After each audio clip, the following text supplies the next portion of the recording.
Selamat pagi para sahabat DKI Klasik Solo dimanapun para sahabat berada. Berjumpa kembali di dalam rangkaian acara Bina Iman DKI Klasik Solo pada pagi hari ini bersama saya dengan Wahyu.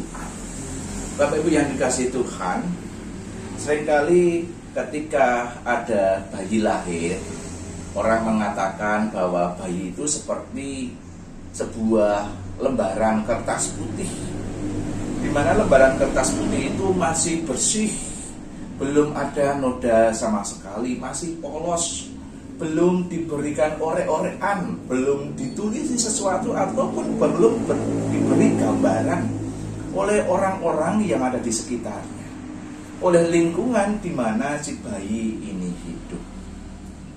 Nah, kemudian di dalam perjalanan pertumbuhan si bayi, kemudian di sanalah terjadi yang namanya titik-titik hitam mulai muncul. Ada tulisan-tulisan, ada gambaran, ada lukisan, ada nada-nada yang ditampilkan di dalam sebuah lembaran putih itu.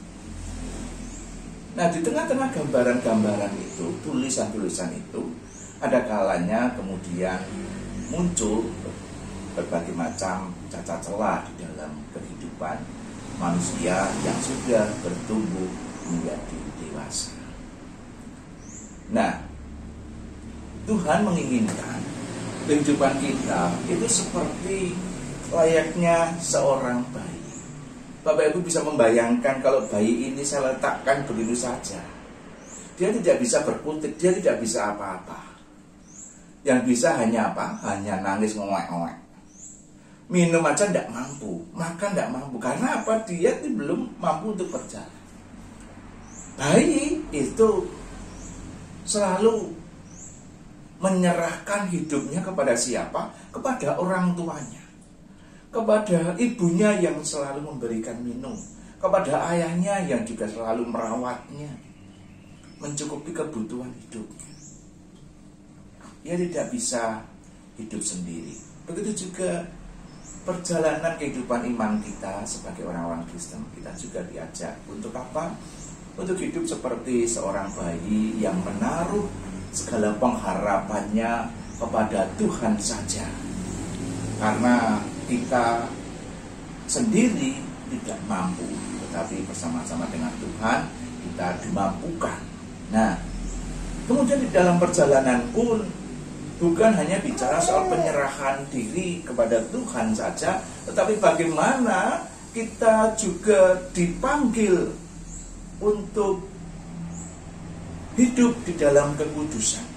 Seperti di dalam 1 Tesalonika pasal 4 ayat 7 di sana dikatakan, Allah memanggil kita bukan untuk melakukan yang cemara, melainkan apa yang kudus.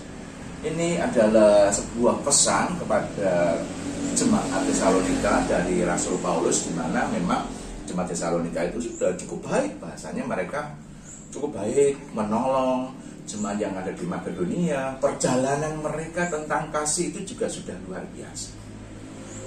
Namun kemudian Rasul Paulus kembali mengingatkan, untuk apa?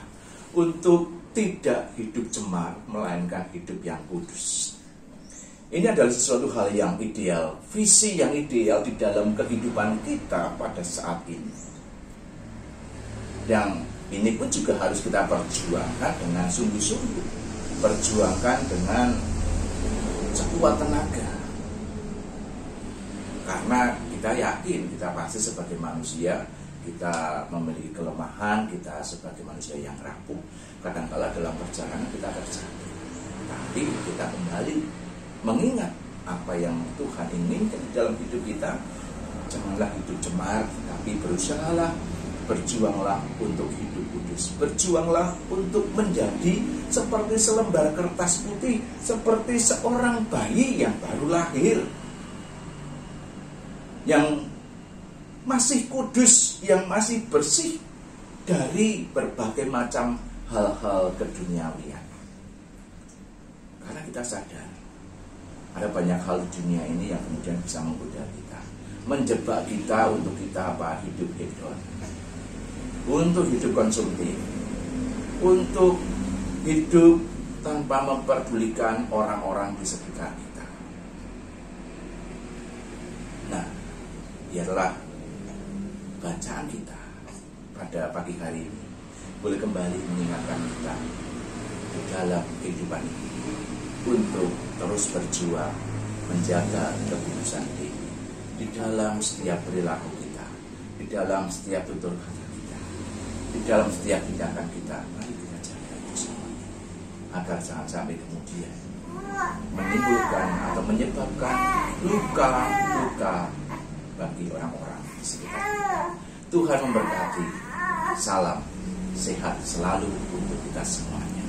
Amin.